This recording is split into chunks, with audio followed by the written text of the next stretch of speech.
Muy buenas noches para todos. Muchas gracias por aceptar la invitación.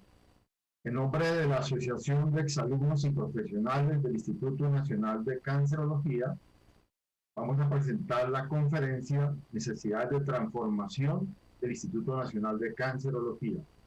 Está organizada por la asociación y con apoyo del Instituto Nacional de Cancerología. A continuación voy a dar lectura del orden del día. En primer lugar, una introducción a cargo de la doctora Clara Inés Serrano, que es la presidenta de la asociación.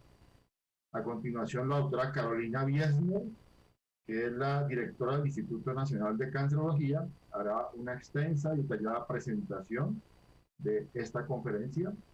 Y ya por último, preguntas a través del chat. Las preguntas, por favor, las pueden dirigir a través del chat. Y por último, el cierre. Debo aclarar que esta reunión está siendo grabada y será presentada en la página web de la asociación. La asociación, que está compuesta por la junta directiva, cuya presidenta es la doctora Clara Inés Serrano, el vicepresidente Michelle Pfizer, el tesorero el doctor Jaime Nátera, el secretario el doctor Juan Andrés Rubiano, y los vocales el doctor Pedro Ramos, la doctora Rosalba Ospino y el doctor Ramón Horacio Clavijo. Voy a leer la primera hoja de vida, que es de la doctora Clara Inés Serrano, que ella a continuación dará curso de su presentación. La doctora Clara Inés Serrano es médica cirujana de la Pontificia Universidad Javeriana, con especialista en radioterapia de la Pontificia Universidad Javeriana del Instituto Nacional de Cancerología. Es Visitor Fellowship del Centro Médico Anderson en Houston, en Texas, y estudios de alto nivel Instituto Gustave Roussy en Francia. Actualmente la presidenta de la Asociación de Exalumnos y Profesionales del Instituto Nacional de Cancerología y es presidenta de la Sociedad Colombiana de Cancerología. Vicepresidente de Asoprocáncer, que es la Asociación Pro Congreso de Cancerología, y es miembro de la Junta Directiva de la Asociación Colombiana de Mastología. Doctora Clara Inés, por favor, con su presentación, la introducción. Buenas tardes, bienvenidos, gracias por asistir a nuestra convocatoria. El tema de hoy va a ser dictado por la doctora Carolina Wiesner, directora del Instituto Nacional de Cancerología, y el tema será la necesidad de la transformación del Instituto Nacional de Cancerología. Antes de iniciar la charla de la doctora Carolina, quiero dar una breve introducción acerca del objeto social principal de la asociación. El objeto social principal de la asociación es la educación continua, la formación del talento humano calificado en el área de la oncología mediante la investigación científica, actividades de atención integral y control del cáncer en todas sus modalidades. Para realizar estas actividades, este desarrollo de la investigación, nosotros debemos hacer acuerdos, actos, contratos, convenios con entidades del sector salud especializados como el Instituto Nacional de Cancerología. Otro segundo sería Colciencias e igualmente con la industria farmacéutica, que nos ayuda gentilmente a patrocinar estos estudios clínicos para el desarrollo del conocimiento. Nosotros colaboramos con el Instituto Nacional de Cancerología igualmente para los programas académicos, realización de simposios, realización de talleres, congresos nacionales e internacionales. En esto contribuyen además otras sociedades hermanas como son la Asociación Colombiana de Mastología, la Sociedad Colombiana de Cancerología, la Asoprocáncer, la Asociación de Enfermería Oncológica, la Asociación de Dolor y Cuidados Paliativos.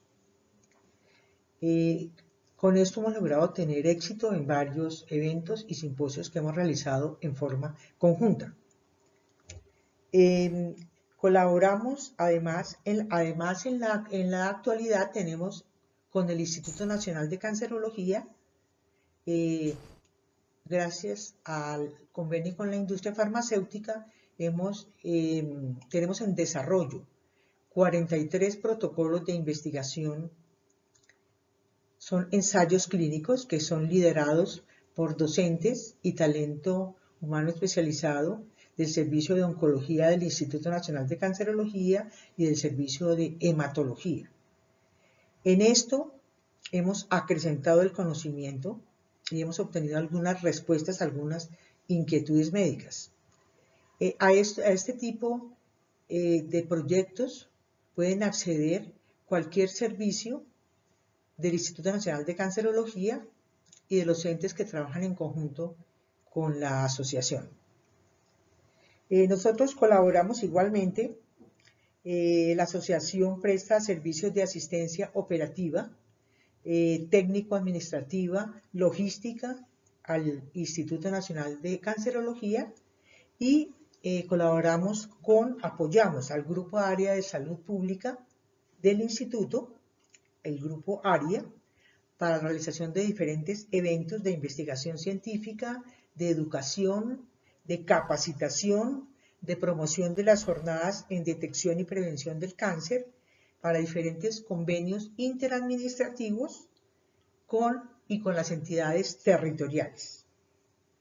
Bueno, yo creo que eso es una breve introducción y a continuación entonces seguimos con la doctora Carolina Viesnes, directora del instituto. El tema, como dijimos anteriormente, es la necesidad de transformación del Instituto Nacional de Cancerología. Su hoja de vida va a ser presentada por el doctor Michel Faisal, que es el vicepresidente de la Asociación de Exalumnos del Instituto. Adelante, doctor Faisal. Doctora Inés, muchísimas gracias, muy precisa, muy condensada el resumen de la misión de la asociación. A continuación, el tema central de la reunión, a cargo de la doctora Carolina Viesnes, que es la necesidad de transformación del Instituto Nacional de Cancerología. La doctora Carolina Viesnes es médica de la Universidad del Bosque, Escuela Colombiana de Medicina, especialista en filosofía de las ciencias, Universidad del Bosque, magíster en salud pública de la Universidad de Tokio, candidata para doctorado en estudios sociales de la Universidad Externado de Colombia, donde fue docente e investigadora. Cuenta con más de 20 años de experiencia como investigadora en el Instituto Nacional de Cancerología, especialmente en la evaluación de programas de prevención y control del cáncer, con énfasis en el tema de cáncer de cuello uterino. Es miembro de la Asociación Americana de Investigación del Cáncer, tiene cerca de 60 publicaciones científicas y ha sido coautora de los diferentes documentos técnicos generados por el Instituto Nacional de Cancerología. En la actualidad, la doctora Carolina es investigadora principal en un estudio multicéntrico coordinado por la Agencia Internacional para Investigación sobre el Cáncer, cuyo fin es evaluar el desempeño de técnicas de triaje de tamización para el cáncer de cuello uterino. Es editora jefe de la Revista Colombiana de Cancerología y directora general del Instituto Nacional de Cancerología, desde el año 2015. Adelante, doctora Carolina. Bueno, muy buenas tardes a todos. Un saludo muy especial a la doctora Clara Inés Serrano, al doctor Michel Faisal. Me da mucho gusto estar aquí con los miembros de la Asociación de Exalumnos y Profesionales que estamos hoy aquí reunidos. Es decir, este es un evento muy importante para un tema que es crucial para todos ustedes y para todos nosotros los que trabajamos en el instituto, porque define un futuro muy promisorio para el país si logramos consolidar esta transformación. En ese sentido, es muy importante que toda la ciudadanía y el grupo grande de oncología y por supuesto la Asociación de Exalumnos y Profesionales del Instituto entiendan las razones y las justificaciones que dieron o que son la base para esta propuesta, que fue presentada inicialmente como un proyecto independiente y fue incluida en el proyecto 010 de reforma del sistema de salud, el cual fue archivado de manera definitiva, como ustedes saben, en el marco del paro nacional. Entonces voy a compartir con ustedes mi presentación.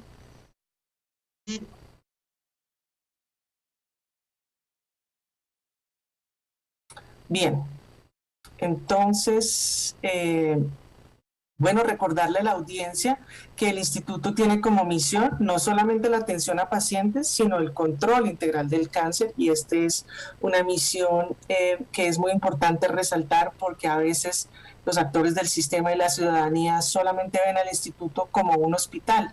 Tenemos todos estos procesos misionales, la investigación, la formación del talento humano y el desarrollo de acciones en salud pública, y nuestra visión siempre ha sido mucho más allá de los alcances de nuestra propia institucionalidad, porque queremos que el país logre reducir la incidencia de la mortalidad por cáncer sobre la base de la innovación, la tecnología y, lo más importante, siempre actuar con un marco ético sostenible y con un talento humano motivado y comprometido.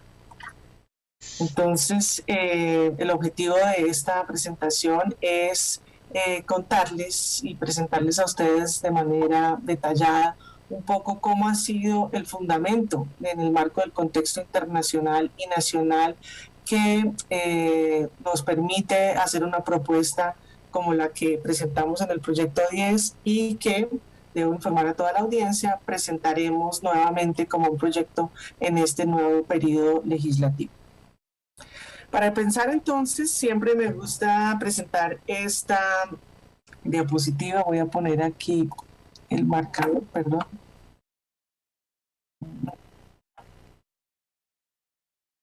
Así, aquí está. El puntero láser.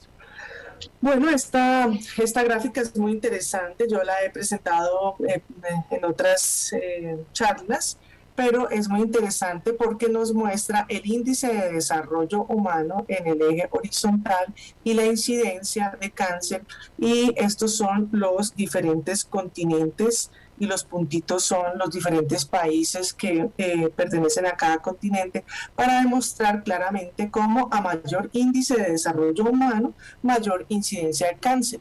Quienes tienen el mayor índice de desarrollo humano es Oceanía y los países europeos. Fíjense ustedes aquí, el mayor índice de desarrollo humano se alcanza con un índice de 1, es decir, una gran mayor expectativa de vida, mayor ingreso per cápita y mayores niveles de educación. Aquí en los puntitos rojos tenemos a los países de la región de las Américas, en donde tenemos los países de mayor índice de desarrollo humano, como son Canadá y Estados Unidos, pero también tenemos los otros países de la región de las Américas, Centroamérica, los países de la región Latinoamérica. Colombia tiene un índice de desarrollo humano de 0,73 y una incidencia de 182, entonces está más o menos acá, en este grupo. Y tenemos, por ejemplo, Uruguay tiene un mayor índice de desarrollo humano y una mayor incidencia, tiene una incidencia de 269. Brasil tiene una incidencia mucho más alta, de 215, y Chile una incidencia de 186, todos más o menos por este orden del índice de desarrollo humano, que va desde 0,6, que es Bolivia, hasta 0,73. Aquí en verde tenemos los países africanos, ¿cierto?, que tienen un muy bajo índice muy bajo índice de desarrollo humano, y por lo tanto tienen una menor incidencia de cáncer. Cuando revisamos entonces la mortalidad, aquí tenemos igual el índice de desarrollo humano en relación con la mortalidad, vemos cómo no es una curva inversa, es decir, que los países que tienen muy baja incidencia tienen altísima mortalidad, y los países de la región de las Américas tienen una mortalidad intermedia, lo cual esta no relación inversa en la mortalidad nos habla de la respuesta social. Es decir, que los países africanos, a pesar de tener una muy baja incidencia, tienen muy pobre respuesta social, y por eso tienen una alta mortalidad, y aquí también tenemos países que tienen una mortalidad importante.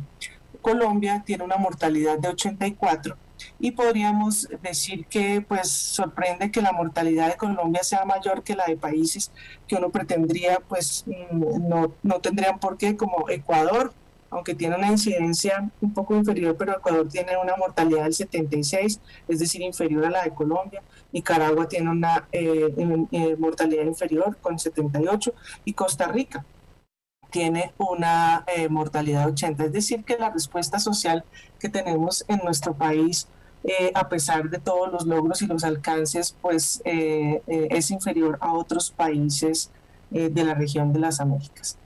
Con base en los registros, estos datos de incidencia que ustedes vieron en la primera gráfica son generados por los registros de cáncer de base poblacional. El más antiguo y el más reconocido es el de Cali, pero el instituto coordina y ha apoyado técnica y financieramente a los otros registros de cáncer de base poblacional que quedan en Pasto, Manizales, Bucaramanga y Barranquilla, de los cuales 4 de ellos, con excepción de Barranquilla, apoyan, son aceptados en la Agencia Internacional de Investigación en Cáncer y son los que nos permiten tener esas cifras de incidencia que son comparables con el resto del mundo, ¿sí? Lo importante de las cifras de cáncer, primero, que sean de base poblacional y segundo, que puedan ser comparables con el resto del mundo para saber en qué estamos, si eso es alto, si eso es bajo. Con base en nuestros registros de cáncer de base poblacional, ya es claro que aquí tenemos cuál será el número de casos nuevos en el 2030. Tomé solo 10 años. Ecuador tendrá el mayor, obviamente esto está relacionado con el envejecimiento de la población y el crecimiento poblacional, y Ecuador tendrá el mayor incremento para el año 2030, y Colombia tiene un incremento del 33%. Es decir, que sin lugar a dudas, el cáncer va a constituir el mayor problema de salud pública, no solamente en los países de alto índice de desarrollo humano, sino en los países latinoamericanos. Colombia está considerado un país de alto nivel de desarrollo humano. Luego, cáncer, con el conjunto de sus 130 patologías, será el reto más grande en salud pública, y el país se ha ido preparando, pero con este incremento tan importante y tan creciente, pues tenemos que estar mucho más fortalecidos en relación con la respuesta social frente al cáncer. Bien, nosotros debo decir que el Instituto Nacional de Cancerología es un centro colaborador de la Agencia Internacional de Investigación en Cáncer. Hemos aprendido la metodología para generar las cifras de cáncer, que como ustedes me imagino todos la consultan, que son hechos con base en las estimaciones y en el análisis de la proyección de la mortalidad. Esta metodología la hemos ido aprendiendo en el instituto, y de esta manera hemos hecho correcciones con base ya en los datos de población y de mortalidad ya reportada, y el instituto en la página web, en la www.cancer.gov.co, que tenemos una nueva página web, hacemos un análisis similar para que se pueda tener información de incidencia y mortalidad por departamento, y con eso los entes territoriales pueden tener información. La información de cáncer se publica cada 5 años, ¿cierto? Porque para que haya variaciones entre un año y otro, no es lo mismo que en una enfermedad transmisible o en una enfermedad aguda, y por eso nuestra información es quinquenal. No ha tenido mucha visibilidad las cifras que genera el Instituto de Cancerología en términos de incidencia, y pues este es un tema que también merece la atención. Además, el Instituto publica pues los datos institucionales. Bien, entonces no hay duda que en el contexto internacional, conocer las cifras de cáncer y ver cómo este va a ser un incremento tan sustancial nos puso a pensar en relación con lo que se hace en el contexto internacional. Si el Instituto Nacional de Cancerología tiene como misión el control del cáncer, ¿sí? Pues no solamente se debe preocupar, como lo ha hecho en toda la historia de sus 86 años, espero que todos ustedes, la audiencia, haya recibido la historia del Instituto Nacional de Cancerología que publicamos en el año 2020, es decir, un instituto de cáncer tiene que tener acciones para prevenir el cáncer, como lo ha hecho, para promover la detección temprana, promover la supervivencia de cáncer infantil, promover los cuidados paliativos y obviamente promover el conjunto de los factores, la prevención y el manejo y el control de todos los factores de riesgo que son comunes a las enfermedades crónicas. Debo decir que en los últimos 20 años pues ha tenido grandes dificultades, ya vamos a explicar por qué, para poder apoyar estas acciones diferentes a la actividad de atención a pacientes. Entonces, un instituto de cáncer fortalecido, como lo veremos más adelante, tiene que tener influencia para lograr que el país logre estas acciones, particularmente de prevención y de detección temprana, de manera que es importante recuperar esa rectoría y esa gobernanza en estos temas. Bien, entonces nosotros, pensando en el futuro del Instituto Nacional de Cancerología, que se fundó en 1934, cuando en ese momento todavía el cáncer no era un problema importante de salud pública en Colombia, tenemos un referente muy interesante y un modelo que se constituye como un modelo a revisar, que es el nada más y nada menos que el NCI de Estados Unidos, que es la institución gubernamental del Estado líder en la investigación en cáncer. El Instituto Nacional de Cáncer pues tiene diferentes acciones intramurales y extramurales, porque el Instituto Nacional de Cáncer recibe los recursos que están definidos por el gobierno de Estados Unidos para decir en qué preguntas y en qué vacíos de investigación va a invertir estos recursos, y tiene unas actividades que son intramurales para un poco definir un poco cómo se manejan los conflictos de interés, porque como siempre se sabe no podemos ser arte y parte, pero ellos tienen mecanismos para controlar eso. Unas son las actividades intramurales del propio NCI y las otras extramurales, en donde tiene además todas las divisiones de biología del cáncer, diagnóstico, prevención, epidemiología, y tiene esta división muy importante que es de ciencias de la población, o sea, la mirada poblacional del cáncer que tiene el Instituto Nacional de Herencia de Estados Unidos es absolutamente fundamental. Obviamente, pues entrar en cada uno de estos detalles se sale el alcance de esta charla, pero quisiera resaltar que en esta división de Population Science, Divisions of Cancer Control and Population Science, está, bueno, antes de mostrarles que está allí, quería resaltar ¿cuál ha sido la historia del Instituto Nacional de Cáncer? No puse todos los hitos, pero resalté los más importantes, siendo ese el modelo que nosotros consideramos es un modelo para un país como Colombia, en donde el cáncer comienza a ser creciente. Fue fundado en 1937 como una estrategia del gobierno de Estados Unidos para la investigación en cáncer, para generar conocimiento que sean el fundamento de las políticas, planes y programas de investigación. Es 100% financiado por el Estado norteamericano, y fíjense ustedes que Estados Unidos es un país en donde la dinámica del mercado es absolutamente clara. Nunca han pensado que el instituto pueda hacer una competencia desleal o tenga conflictos de interés. Ya desde 1937 fue creado con eso. En el 71 se dio el Acto Nacional de Cáncer, en donde se le dio al instituto, en cabeza de su director, para que liderara el Programa Nacional de Cáncer, con el establecimiento de centros del Instituto Nacional de Cáncer. Define cuáles son los centros de cáncer que deben participar como centros de investigación, y establece un programa nacional para el control del cáncer en comparación obviamente con otras agencias internacionales para el diagnóstico, la prevención y el tratamiento. En el 73 ya el Instituto Nacional NCI había reconocido a 8 instituciones, ¿cierto?, que son consideradas fundamentales para la investigación, y 69 fueron designadas en el 73 como centros de cáncer aliados al NCI y reconocidos como centros de investigación. En el 85 abrió el fellowship, comienzan los fellowships como el programa de prevención y la formación postdoctoral en investigación. Ya en la década de los 80, fíjense que estamos hablando en unas décadas que quiero que se pongan, que es la década antes de los 50, pues, fue todo esto. Aquí en los 80 se fortalecen los programas de investigación de excelencia en la investigación transnacional. El Instituto Nacional de Cáncer es el que da los grants de investigación para promover la prevención.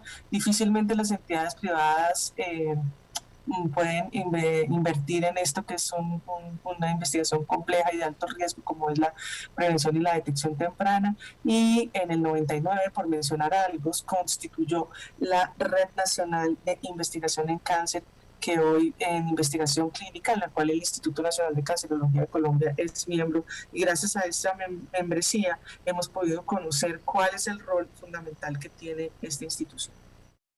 Decía que en el grupo de estudios de población está el programa de epidemiología, vigilancia, epidemiología y resultados en salud, que provee información de las estadísticas de cáncer. El Instituto Nacional de Cáncer de Estados Unidos coordina también los registros de cáncer de base poblacional, que son los que por metodología son los que generan los datos de incidencia, que son distintos a los datos administrativos de la población atendida, como son las cifras que genera la cuenta de alto costo, que habla de población atendida, más no de riesgo de cáncer, y publica el reporte anual de la Nación del estado de cáncer para todo Estados Unidos, y a él le reportan pues los diferentes tipos de registros para tener un sistema de información articulado que además permita evaluar los resultados y los resultados de salud, como dicen ellos, en results. Bien, quería, como me llamaba mucho la atención esta particular actividad de lo que son los institutos públicos, pues hemos incorporado un seminario de innovación en el instituto y hemos tenido la oportunidad de entender un poco qué fue lo que pasó con los institutos públicos. Aquí vemos cómo los institutos públicos de investigación e innovación habían perdido vigencia, empezaron a perder sus capacidades en los años 80 y 90. Y es lo que, como lo voy a mostrar más adelante, por los modelos de innovación fue lo que pasó. Y la OCDE en el 2011 ha empezado a hacer el reconocimiento de cuáles son y la importancia que han tenido los institutos públicos de investigación innovador para no ser solamente proveedores de servicios, sino que tienen que ser centros especializados con su especialización inteligente y por su relevancia en temas como por ejemplo el cáncer, han ayudado históricamente a la solución de problemas específicos y por eso se ha planteado este nuevo resurgimiento y reconocimiento de lo que se denominan institutos públicos de investigación. En el marco de la fundación o de la creación e inauguración del Ministerio de Ciencia, Tecnología e Innovación que tuvimos en Colombia, nosotros tuvimos una participación en donde en conjunto con todos los institutos públicos del Estado empezamos a mirar cómo debe reorientarse la ciencia, la tecnología e innovación en Colombia, y pues salió esta publicación de la misión de Sabios, que ha sido como el eje orientador. En el marco de estas reuniones académicas, pues voy a presentarles un poco el resumen de lo que ha sido publicado por el doctor Schott, de la cual pues hemos tenido también su información y fue miembro integrante de la misión de Sabios, en donde él pues hace un análisis histórico de las políticas de ciencia, tecnología e innovación y definió 3 modelos que emergieron en el mundo. Uno que se llama la innovación para el crecimiento económico, que es propio de la década, pues que se fortaleció particularmente en la década de los 50. El segundo son los sistemas nacionales de innovación y el tercero es el modelo de innovación transformativa, en el cual pues es el que resurge a partir de los 90 y en el que a partir del año 2000 la OCDE reconoce como los institutos públicos de investigación. Entonces el primer modelo es el modelo de innovación para el crecimiento que se consolidó en el periodo particularmente posterior a la Guerra Fría. Los países estaban desolados por la guerra y entonces el papel del Estado se constituyó como fundamental porque había que hacer grandes inversiones para dar respuesta a las necesidades y lograr el resurgimiento, el crecimiento de la producción de bienes de la sociedad, fue todo el desarrollo de las tecnologías de comunicación, de todo lo que surge a partir de los desarrollos en la guerra y es como ellos lo que querían era salir de la producción artesanal para hacer las grandes producciones que tuvieron grandes recursos en Europa, en Estados Unidos y pocos en América Latina. Debo decir que durante todo este periodo de antes de la guerra y en el modelo de innovación para el crecimiento se hacía innovación para el crecimiento económico. Y quisiera destacar el NCI porque la inversión que ha hecho Estados Unidos como estrategia del Estado para el control del cáncer ha sido impresionante, ¿sí? Ya mencioné pues los hitos en el Instituto Nacional de Cáncer, En el 50 fue importantísimo todo lo que el Estado invirtió para consolidar la investigación clínica, y en el 71 el presidente Nixon inauguró lo que se llamaba la guerra contra el cáncer para incrementar la investigación y comenzar el mejoramiento de la biología del cáncer y por supuesto el desarrollo de cánceres, de tratamientos efectivos de cáncer.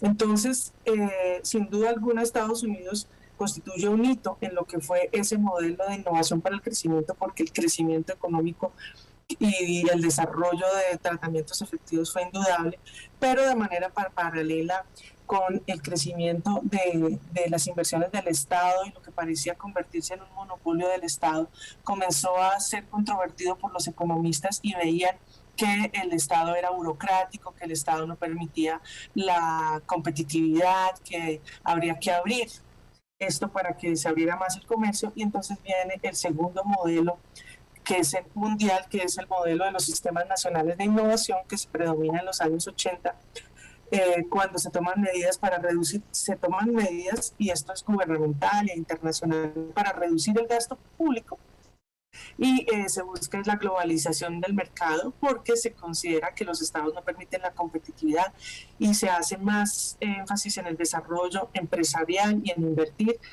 en las universidades y en las empresas. Entonces aquí el foco, ¿cierto?, se da en que se debe desapoyar a las universidades y a las empresas, y se le comienza a dar menos importancia y a reducir el tamaño de las instituciones del Estado y por supuesto las instituciones públicas, entre ellas podríamos decir el Instituto Nacional de Cancerología, que lo voy a dejar ese tema para el final.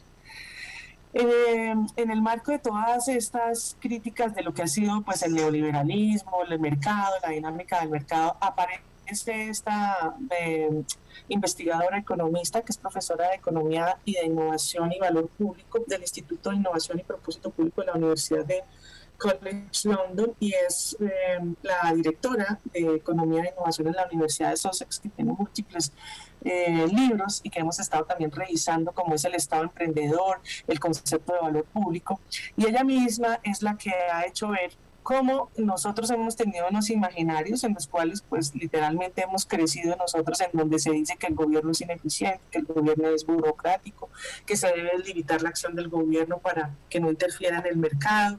Entonces esta idea se volvió muy poderosa y muy peligrosa, porque los mismos gobiernos fueron los que lograron que las instituciones públicas fueran débiles y tímidas, esas son sus propias palabras, lo que hace más fácil entender a todos que privatizar hace más eficiente las acciones, las múltiples acciones, y que hay que reducir el tamaño del Estado.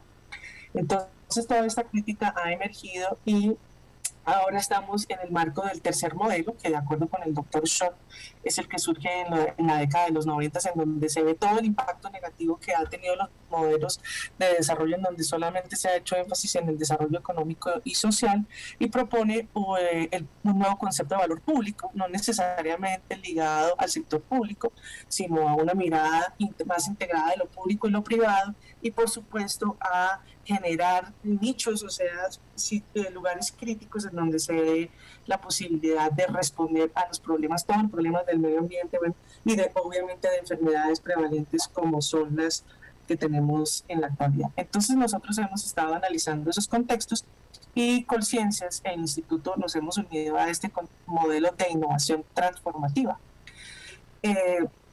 Debo decir que la doctora Mazzucato ha hecho una propuesta muy interesante que se llama investigación orientada por misiones, es decir, que se deben establecer metas muy grandes, ¿sí?, a nivel del medio ambiente, del impacto ambiental, de todos los retos que tiene la modernidad por los impactos que ha tenido el desarrollo. Y la Comisión Europea en Europa adoptó este enfoque de investigación orientado por misiones, y dentro de las 5 misiones que estableció la Misión Europea se encuentra la misión de enfrentar el cáncer, porque pues en Europa nos llevan una ventaja enorme en relación a la carga que tiene el cáncer, y pusieron Conquering Cancer como una misión posible. Y este es el reporte del grupo de la Comisión Europea para abordar el cáncer como una misión.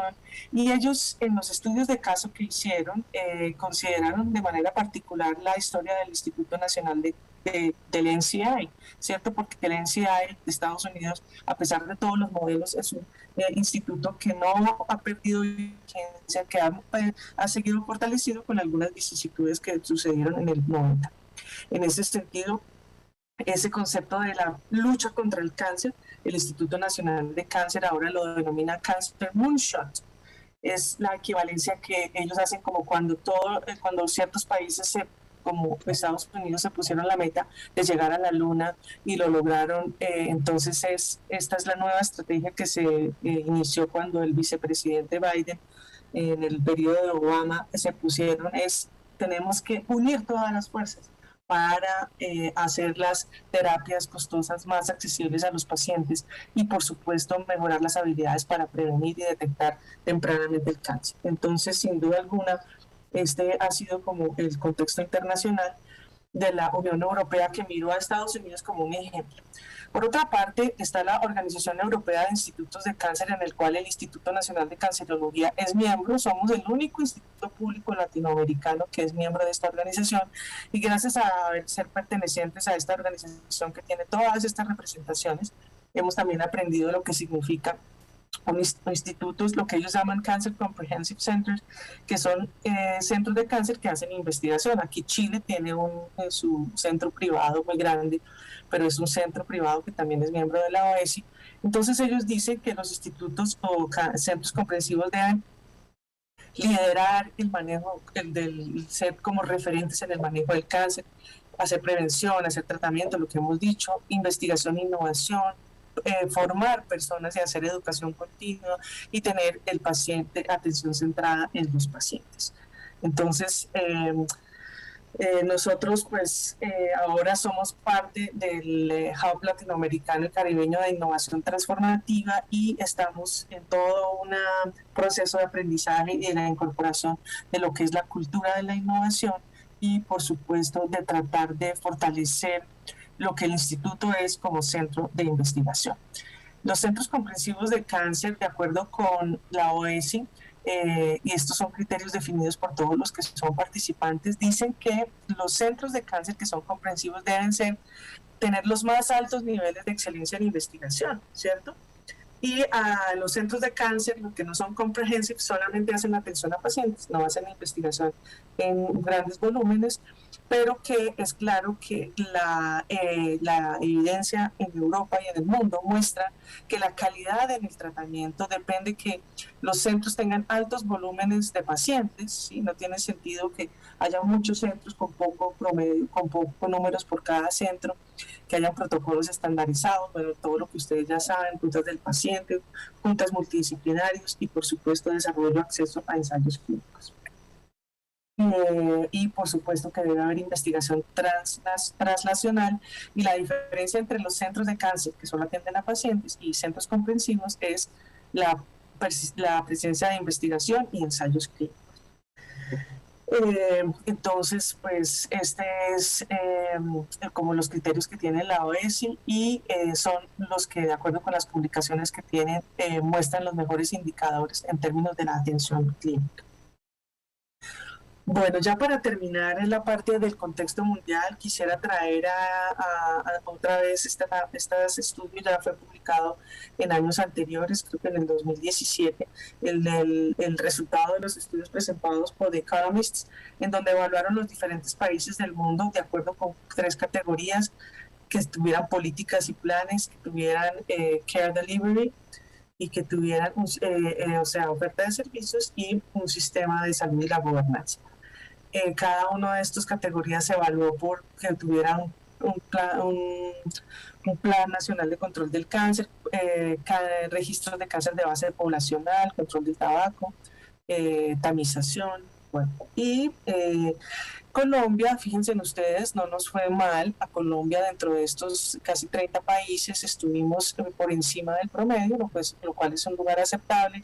En términos de políticas y planes, tuvimos un lugar alto. Yo diría que el aporte del Instituto Nacional de Cancerología para lograr este puntaje fue importante precisamente por los registros de cáncer, coordinar los registros de cáncer de base poblacional, el plan decenal.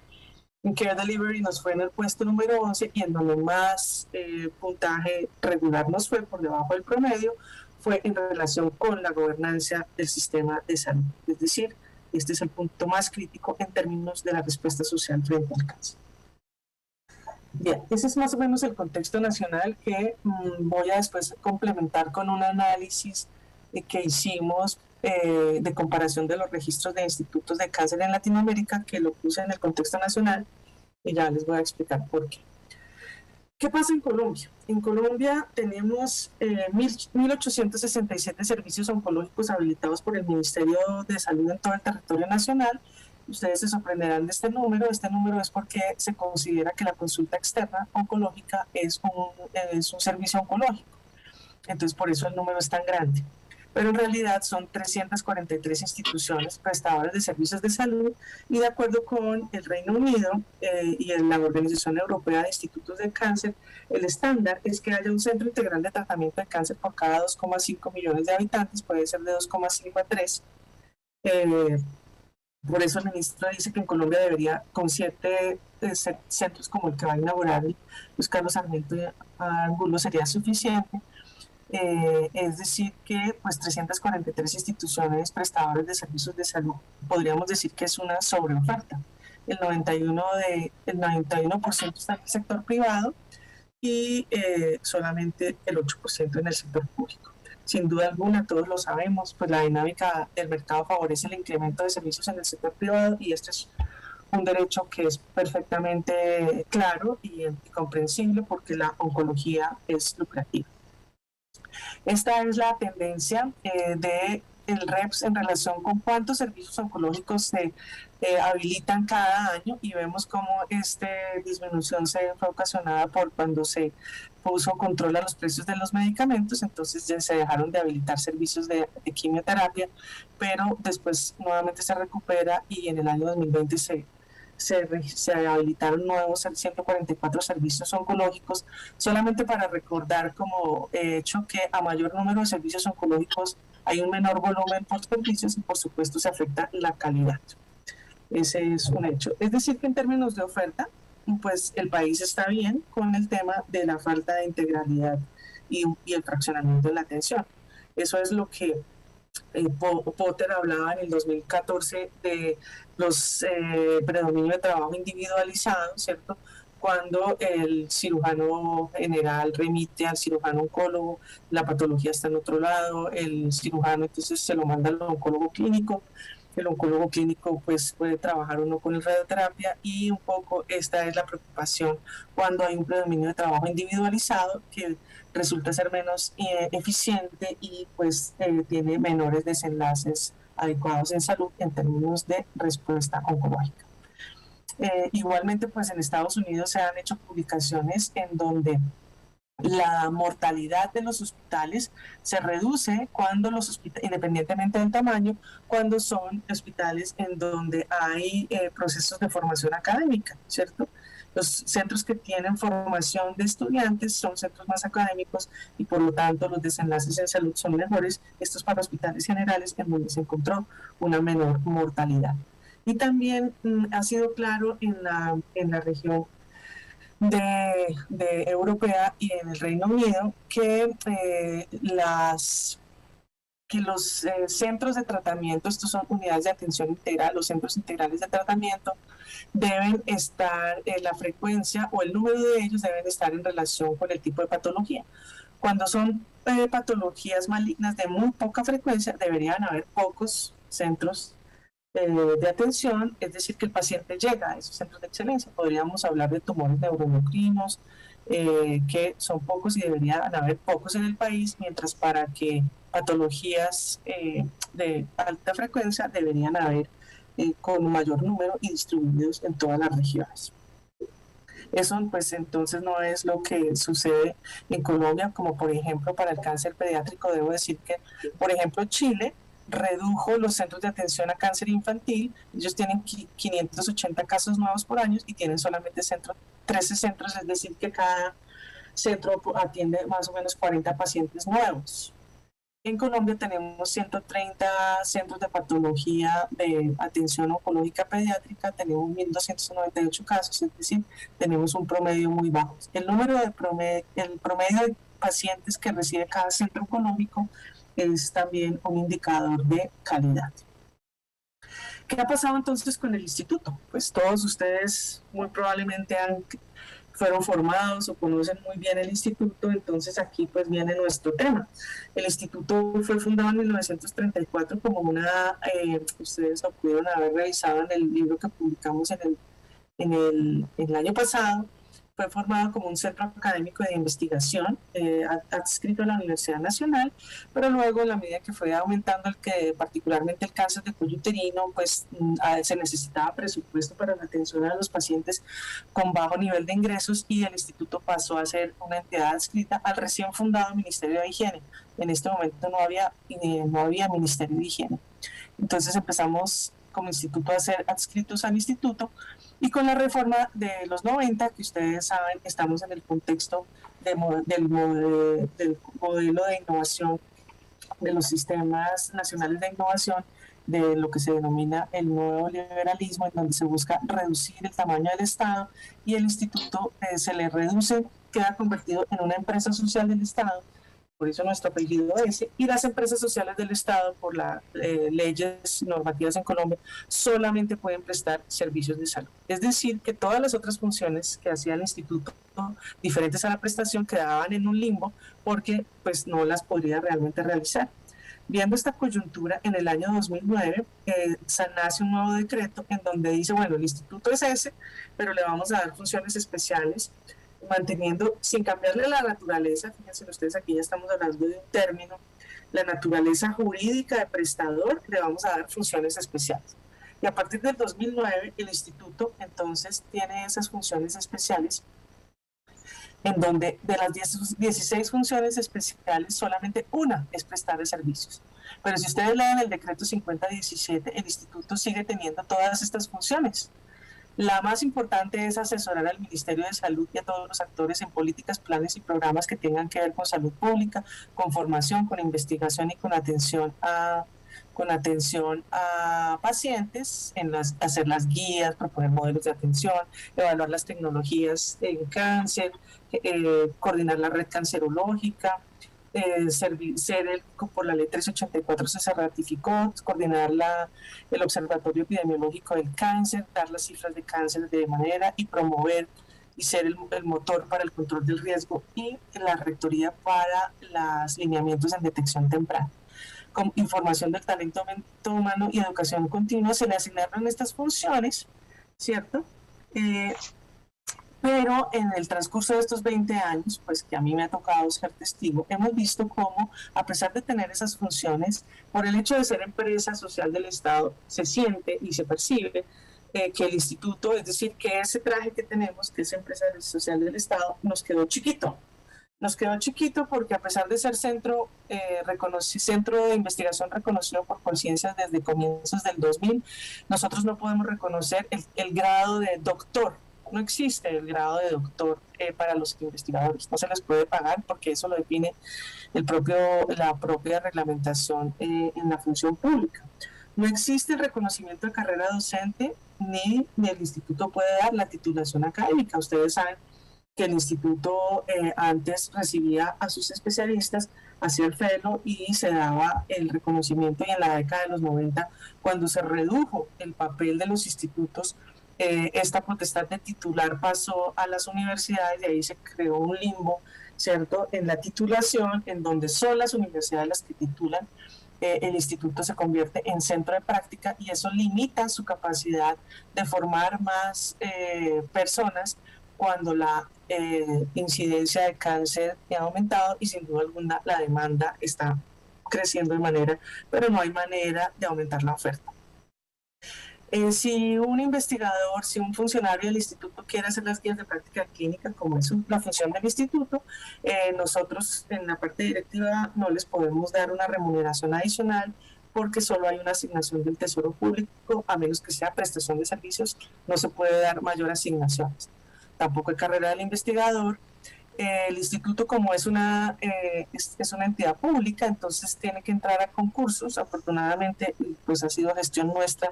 El instituto es la única institución que no ha entrado al concurso de la Comisión Nacional de Servicio Civil, porque eso significa que para entrar a carrera administrativa, todos los funcionarios, incluso los médicos de segunda especialidad, deben hacer un examen en donde se les pregunta no de oncología, sino del Estado, y por supuesto una muy baja competitividad por los salarios. Entonces se generan unos círculos viciosos. El círculo vicioso que se presenta por atender a pacientes es que, como la remuneración es baja, hay una producción insuficiente, no tenemos una adecuada oportunidad, las aseguradoras dicen, ustedes tienen problemas de oportunidad, no nos dan, tenemos dificultades en la contratación, y finalmente el retiro del talento humano. Al no haber talento humano, pues hay producción insuficiente y se convierte en un círculo vicioso. El círculo vicioso en investigación, pues si no hay incentivos para la investigación.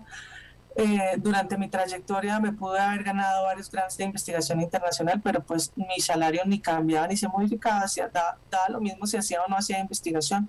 Tampoco hay carrera del investigador.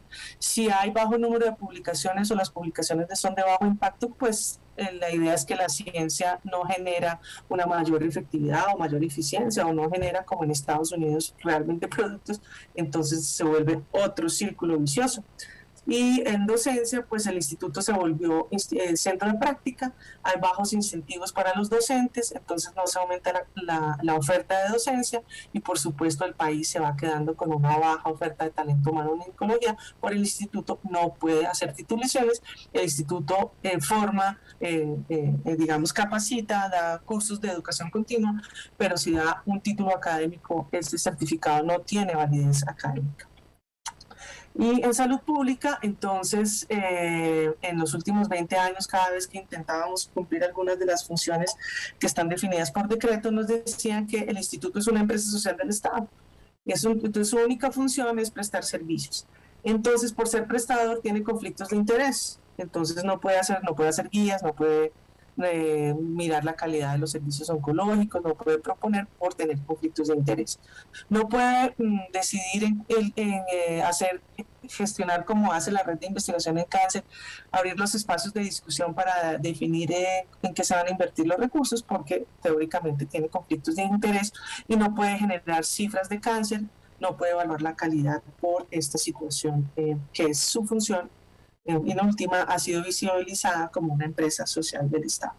Entonces, con este contexto empezamos a trabajar desde el año 2019 con el ministro Juan Pablo. Quedó en el comité sectorial que íbamos a tratar de ayudar la rectoría y la gobernanza en los temas de cáncer. Y queríamos, y fue la propuesta con el Instituto Nacional de Salud y todos los 20 institutos públicos, que tuviese un régimen especial, porque la mayoría de los institutos públicos de los otros sectores que no son salud padecen de los mismos problemas que tiene el Instituto Nacional de Cancerología. Pusimos entonces en el plan de desarrollo institucional, incluimos una meta que era presentar una propuesta de carácter normativo para cambiar el régimen legal del instituto y plantear un nuevo redireccionamiento institucional. Esto fue aprobado por la Junta Directiva en el año 2019. Hicimos, mediante consultoría, un documento que tiene casi 100 páginas, en donde desde el punto de vista de la administración pública, la parte jurídica, por eso en la reunión de hoy me acompaña el doctor Álvaro Acosta, asesor jurídico del instituto, quien conoce muy bien el sector, para que pudiéramos hacer una propuesta. Dentro de este proceso, que no los voy a entrar en todo ese detalle, pues hicimos una comparación de los institutos nacionales de cáncer de Latinoamérica. Además de tener el emblemático NCI, nos sentamos con todos los directores de Latinoamérica, hicimos un análisis comparativo, de lo cual es un documento muy extenso, en donde vemos que el único Instituto Nacional de Cáncer, que es el más reciente, fundado en el 2010, es como una especie de ministerio. no atiende pacientes, no es centro de práctica, es como un ministerio, diseña las políticas, los planes de salud pública y coordina los registros de cáncer de base poblacional. Brasil y México, que son los más antiguos, sí diseñan políticas, sí diseñan planes, son la mano derecha, son como el Instituto Nacional de Salud de aquí de Colombia para el Ministerio de Salud, titulan, son centros, es decir, es una mezcla entre el NCI de Estados Unidos y hospital.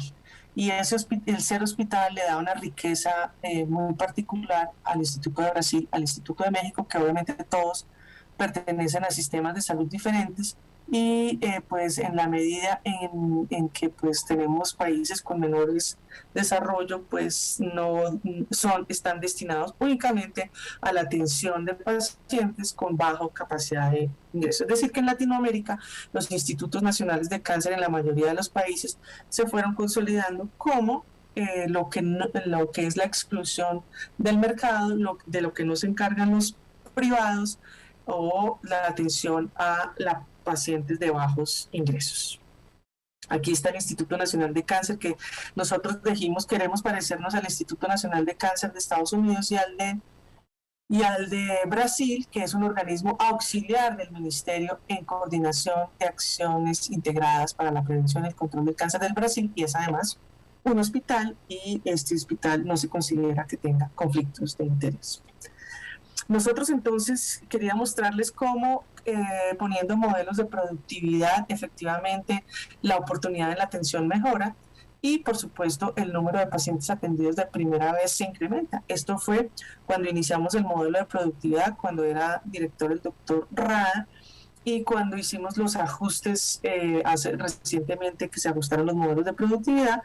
Este modelo, con toda su trayectoria histórica, fue premio nacional de alta gerencia por la innovación en cómo mantener y lograr estos resultados que benefician sin duda alguna a los pacientes y por supuesto a los médicos en términos de su remuneración.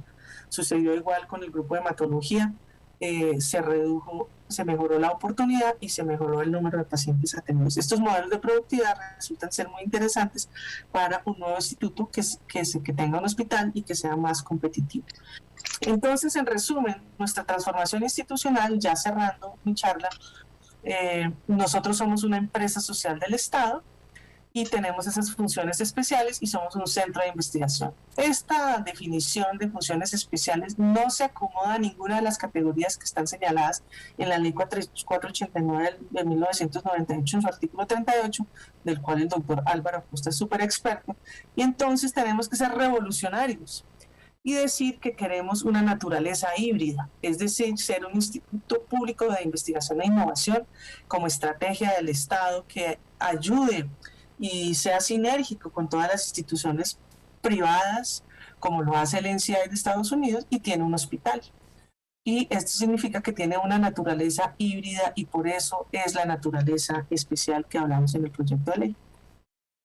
¿Qué queremos entonces? Nosotros queremos orientar al ministerio, pues porque el ministerio nos fue dejando un poquito de lado porque nosotros éramos un hospital. Entonces, más o menos ustedes dedíquense a atender a pacientes y no concurríamos ni no podíamos orientar pues con algunos como el plan decenal, pero quisiéramos tener una presencia mucho más activa, articular la investigación en cáncer como lo hace el NCI, ser formador del recurso humano como alguna vez lo hizo en la década de los 90, diseñar modelos de tamización y ayudar a que todos los aseguradores hagan programas de tamización con una misma rectoría y con una misma directriz. Contar con un recurso humano que esté adecuadamente remunerado y que estén estimulados a hacer investigación y que tengan un régimen laboral competitivo.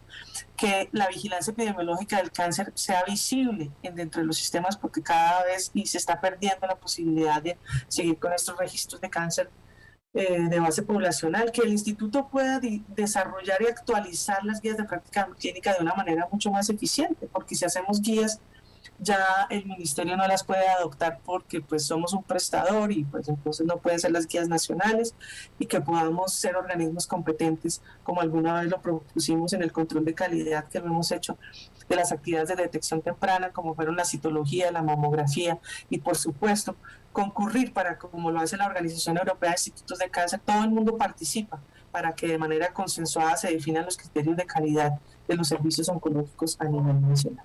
Eso es lo que queremos del nuevo Instituto de Cancerología de cara al futuro.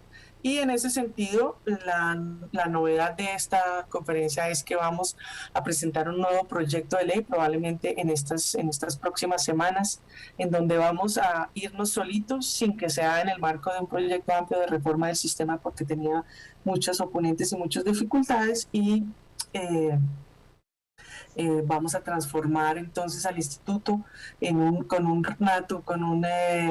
un instituto que tenga una naturaleza especial, siga siendo descentralizada, va a pertenecer al Ministerio de Salud y al Sistema Nacional de Ciencia, Tecnología e Innovación, y por supuesto al Ministerio de Educación. Entonces, tiene 8 temas, 8 capítulos, en donde se define el objeto, las funciones, que son las que les mencioné, la junta directiva, y vamos a crear un fondo especial de investigación e innovación para que podamos ser mucho más eficientes, porque pues la manera como se administra los recursos de investigación resulta ser un poco burocrático, paquidérmica, y necesitamos un fondo especial en donde, si los investigadores se ganan grants, llegue a ese fondo y sea mucho más fácil y expedita la ejecución de esos recursos, pues para tener oportunidad en las investigaciones y para que sea un incentivo. Está definido el régimen jurídico, cuál va a ser el régimen laboral, que haya una nomenclatura definida, nomenclatura en ciencia, que no seamos profesionales universitarios o profesionales especializados, sino que seamos, uno pueda decir, este es hematólogo, este es cirujano oncólogo, este es cirujano de cabeza y cuello, porque el régimen laboral y la nomenclatura actual solamente habla de profesional especializado, que tengamos un régimen contractual y presupuestal acorde con este objeto, el régimen de control interno y las disposiciones transitorias, que son fundamentales, porque nuestro principal principio es defender los derechos adquiridos de las personas que están actualmente en el instituto. Entonces ellos pasarán a ese nuevo instituto de manera automática en unas disposiciones transitorias, mientras se hace y se implementa esa nueva nomenclatura, en donde por favor reconozcamos los doctorados, las maestrías, las especializaciones con el nombre que les corresponde. Esa era mi presentación. Les agradezco su paciencia, su tiempo y su disponibilidad para entender este tema, que resulta fundamental. Yo esperaría que para este nuevo proyecto tuviéramos un apoyo, y para eso abrimos esta nueva hora de discusión porque es muy importante pues que el grupo de oncología, que son los líderes, los privilegiados en esta sociedad, podamos defender este valor público, que sin duda alguna tiene todas las potencialidades para crecer, para volar y para responder de manera mucho más eficiente al reto del incremento del cáncer en Colombia, de manera que yo espero que ustedes puedan manifestar sus preocupaciones, y que como ciudadanos y oncólogos especialistas y que trabajan en el campo del control del cáncer, los podamos manifestar, porque sin duda alguna nosotros estamos muy contentos de la apertura, como debe ser, de un centro integral de tratamiento como es el del doctor Luis Carlos Sarmiento Angulo, pero si el Instituto Nacional de Cancerología no se pone a la orden del día en estos, pues digamos que no tenemos unas condiciones para trabajar de manera colaborativa y simultánea con esta nueva dinámica de nuevos servicios oncológicos. Gracias por su atención. Michelle. Doctora Carolina, muchísimas gracias por su diligente y muy resumida presentación. Nos ha quedado claro la necesidad de transformación del instituto, mirando las políticas internacionales de los países más desarrollados y por supuesto el contexto nuestro, el contexto local y latinoamericano. Las transformaciones son necesarias. De hecho, cuando se creó el Instituto Nacional de Cancerología, cuyo nombre se llamó Instituto Nacional de Radium, en 1934, fue una dependencia de la Universidad Nacional de Colombia, porque fue la universidad la que contribuyó, una forma nacional, la que contribuyó a crear el Instituto Nacional de Radium. Para ello hizo una inversión en el talento humano, una inversión en sus futuros investigadores, docentes y formadores del talento humano, y así fue como se creó el Instituto Nacional de Radio, con un ambiente investigativo, con un interés docente y por supuesto atención a los pacientes y fijar políticas y fijar también derroteros en las conductas nacionales. Posteriormente pasó en los años 50, en 1950, a ser una dependencia, salió de la Universidad Nacional, a ser una dependencia del Ministerio de Higiene. Antes del Ministerio de Higiene se encontraba el Ministerio de la Instrucción Pública, en la cual resumía funciones de educación y de salud. Pero ya en 1950 se creó el Ministerio de Higiene y pasó entonces el Instituto Nacional de Radio, todavía se llamaba así, a ser el instituto, a ser parte del Ministerio de Higiene. En los años 53, 1953, ya se transformó su nombre a Instituto Nacional de Cancerología y pasó a ser una entidad del Instituto Nacional de Salud. Ya posteriormente vienen las diferentes transformaciones jurídicas y de ese sentido se vino a consolidar a lo que está haciendo actualmente, lo que es actualmente el Instituto Nacional de Cancerología que usted ha referido. Pasamos entonces en este área al chat de las preguntas. Las preguntas las recibimos a través del chat. Tenemos una primera pregunta para la doctora Carolina y doctora Costa. La primera pregunta la hace la doctora Clara Inés Serrano. Dice, ¿qué significa transformación y qué implica? ¿Cuál es el contenido de una entidad de naturaleza jurídica especial? Esta es la primera. Bueno, yo si quieres empiezo y le doy la palabra al doctor Álvaro Acosta. Bueno, ¿qué significa? Yo, escuchando a los abogados del Instituto Nacional de Cancerología, me parece que la figura más clara para entenderlo es como me dieron este ejemplo, entonces lo quiero repetir.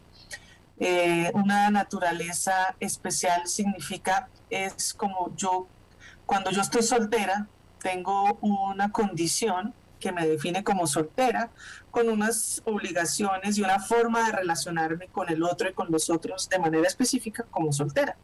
Si yo estoy en estado civil casada, ¿cierto? Mis relaciones con el otro se modifican, ¿cierto? Mis responsabilidades, mi manera de relacionarme contractualmente con la sociedad cambia fundamentalmente porque tengo una condición jurídica diferente.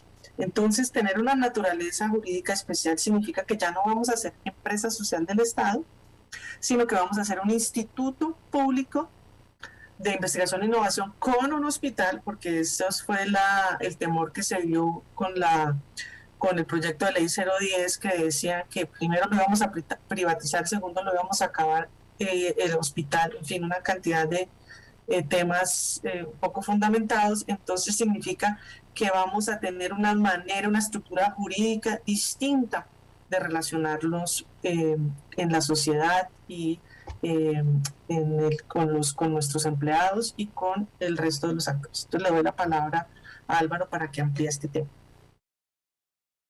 Bueno, primero que todo, muchas gracias. Me siento muy honrado de estar con la asociación. Muchas gracias, doctora Carolina, doctor Faisal.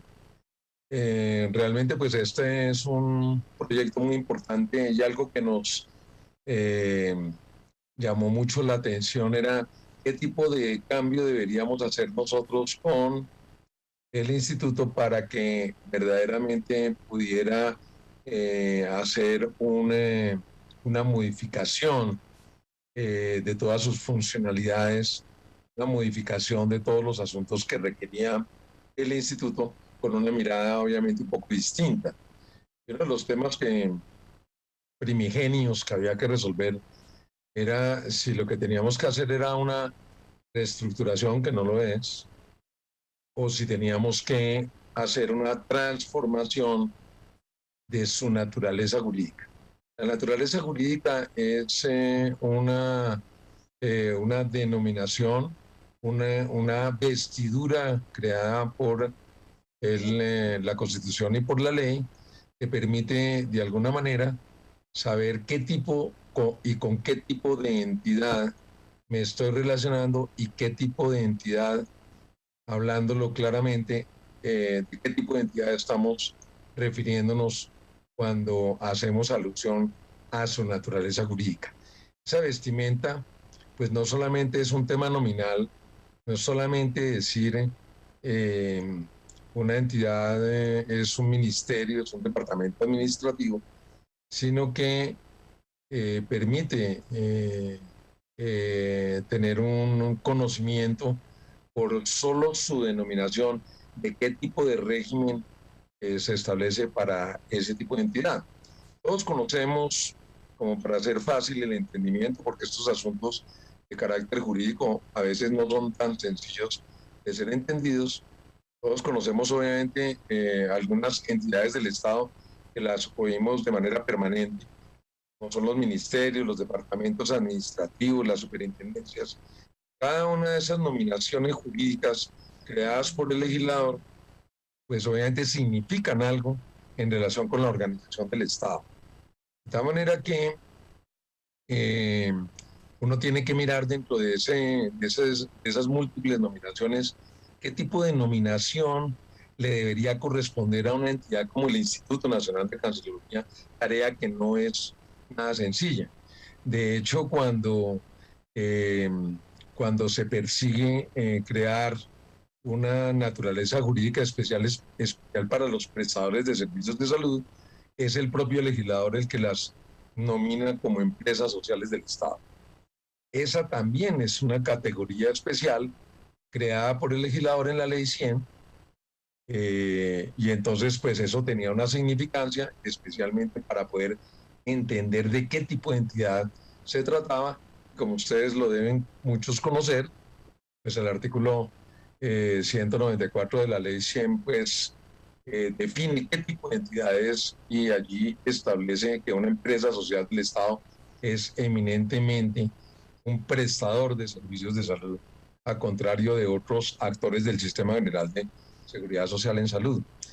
Pero para no quedarnos allí, entonces pues tocó explorar obviamente todos los asuntos que tienen que ver con las diferentes naturalezas jurídicas de las entidades del Estado, y la Ley 489 del año 98, que es una ley de carácter orgánico, es decir, una ley de carácter especial, pues nomina una serie de entidades del nivel central y del nivel descentralizado. Entidades del nivel central, ya lo había dicho, el ministerio, departamento administrativo, etcétera. Esas son entidades del nivel central. Y hay otras entidades descentralizadas, entre las cuales se encuentran las empresas sociales del Estado, la superintendencia y demás, que son entidades descentralizadas, ¿no? Tanto del orden nacional como del orden territorial. Pero la ley 489, entonces allí establece un listado, pero el legislador pues, no podía ocuparse de todos los tipos de naturaleza jurídica que pudieran tener las entidades del Estado, porque muchas de ellas resultan ser, como lo mencionaba la doctora Carolina, entidades de carácter, o sea, entidades sui generis, en donde a su vez son, como nos ocurre en el instituto, que además de que hacemos investigación, además formamos el recurso humano, además somos prestadores de servicios de salud, y entonces, ¿qué hacer frente al tema? La misma ley 489 entonces determina que el legislador se puede ocupar de definir algunas entidades de carácter especial y darles ese ropaje jurídico, esa investidura jurídica que permita identificar que se trata de una entidad, pues como su nombre lo indica, una entidad especial. Cuando se denominan entidades especiales que tienen un régimen por demás de carácter especial, pues el legislador debe ocuparse de definir aquellas entidades que por su naturaleza, sus funciones, el rol que cumplen dentro del Estado, deben ser calificadas como tales. Hay sin número de entidades de carácter o de naturaleza jurídica especial, Colpensiones, como por decir alguna de las más conocidas, pues es una entidad dotada de naturaleza jurídica especial. El ADRES, en el tema de salud, es una entidad de carácter especial. La de creación constitucional, como el Banco de la República, es una entidad también, o sea, es la banca central y también goza de una naturaleza jurídica especial. En este último caso, pues, definida desde la Constitución, pero también desarrollada por la ley. De manera que espero que con ello, para los que no son abogados, entendamos que cuando el legislador se ocupe de definir una entidad especial es porque está hablando y está deseando que una entidad que juega un rol específico, en este caso muy particular, pues el legislador está en la capacidad y es reserva de ley definir a ese tipo de entidades, razón por la cual para que el instituto esté dotado de una naturaleza jurídica especial y transformarse de un prestador a un verdadero instituto con todas los roles y atribuciones ya mencionada la doctora Carolina, requiere que el legislador se ocupe de ello y lo defina de una manera clara y precisa a través de dos vías. Bien a través de establecer un proyecto de ley completo donde define absolutamente su estructura, funciones y demás, o a través de facultades extraordinarias, como fue planteado inicialmente en el proyecto 010, pero que como todos sabemos pues se archivó y ahora decidimos, como se mencionaba en la presentación, entonces hacer un proyecto completo en donde se fije todo el tema estructural, todo el tema orgánico del instituto y su régimen propio como entidad de carácter especial. En eso consiste verdaderamente transformar una entidad de una situación legal antes definida para darle y otorgarle una naturaleza jurídica especial. Espero que con eso pues hayamos respondido la respuesta. ¿Me dejas decir la pregunta? ¿Me dejas decir algo, Michelle? Perdón. Siga, por favor.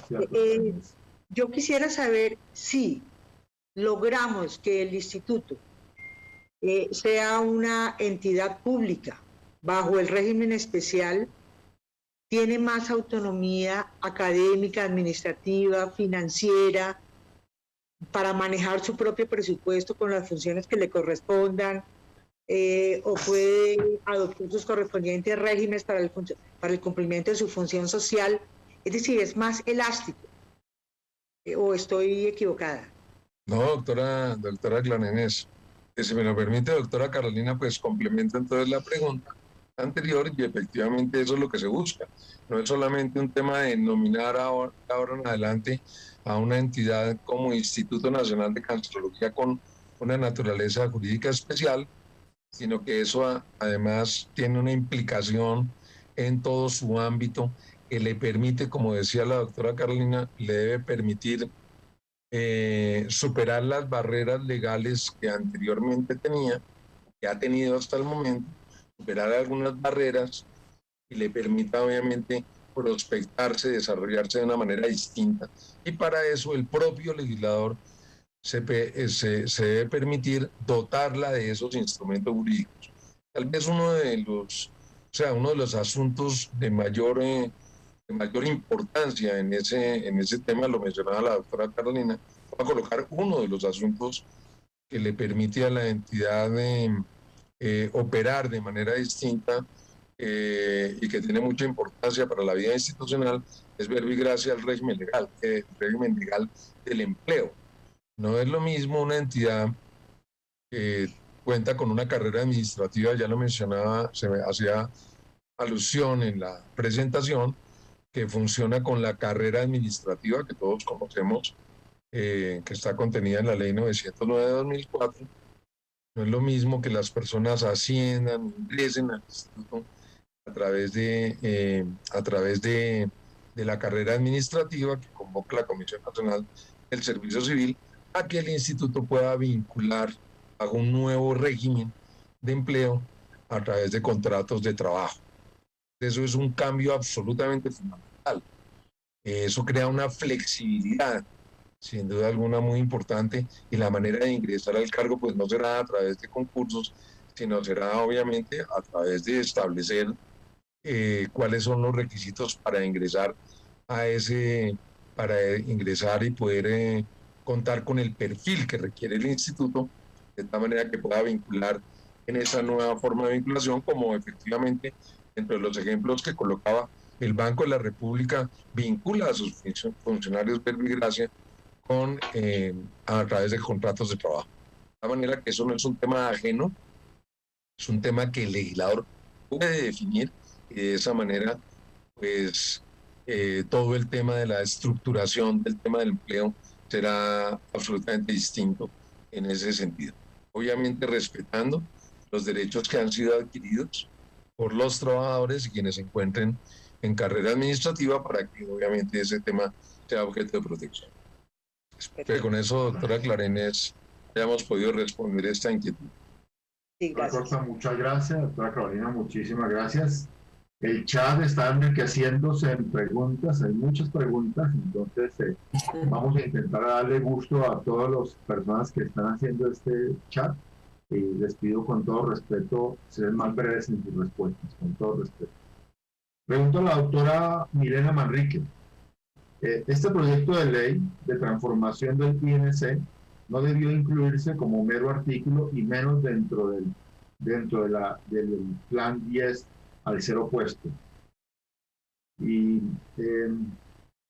hay otras preguntas también que caen dentro de este mismo, con el doctor Brujes, que dice: buenas noches, muchas gracias por la excelente presentación. Quisiera saber qué apoyo se tiene en el Congreso para el proyecto de ley y cómo se reglamentaría el proyecto de ser aprobado. Entonces, la primera pregunta que es con respecto a la... Gracias, doctor Michel. Como ustedes saben, pues esto fue un proceso planeado, estudiado, juicioso, pensado, de manera que cuando nosotros llegamos donde el ministro, el doctor Fernando Ruiz, pues ya habíamos hablado con el doctor Juan Pablo, todos los acontecimientos que les presenté. Nos llegó la pandemia, ¿sí? Y quedamos todos como paralizados por la pandemia.